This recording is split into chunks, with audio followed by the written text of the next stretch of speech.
મારું નામ પ્રજાપતિ શિવરામભાઈ ગણેશભાઈ, ઉંમર 63 વર્ષ, ગામ હડાદ, તાલુકો દોતા, જિલ્લો બનાસકાંઠા. છેલ્લા લગભગ 2020થી મને પગમાં ચાલવાની તકલીફ હતી. 2-3 જગ્યાએ બતાવી, દરેકે ઓપરેશનની સલાહ આપી હતી. પછી છેવટે બીજી ઘણી દેશી દવાઓ લીધી, પણ કોઈ મેળ પડ્યો નહીં. શુભમ હોસ્પિટલમાં માનનીય સાહેબ શ્રી કુલદીપ પટેલ સાહેબ પાસે ઓપરેશન કરાવો તો તમને વ્યવસ્થિત એમ કે ટ્રીટમેન્ટ મળી રહેશે.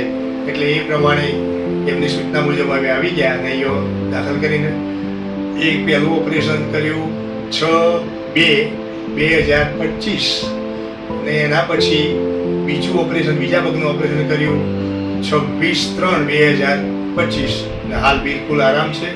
ચાલવાની તકલીફ ઓછી થઈ ગઈ, બિલકુલ મટી ગઈ છે લગભગ, અને શાંતિથી રહેવાય છે. સાહેબે મને વ્યવસ્થિત રીતે અને સ્ટાફે અને આનું આખું જે સંચાલન છે એમને બહુ સારી રીતે અમારી ટ્રીટમેન્ટ કરી. એ બદલ સૌનો ખૂબ ખૂબ આભાર. જય ભારત, જય હિન્દ.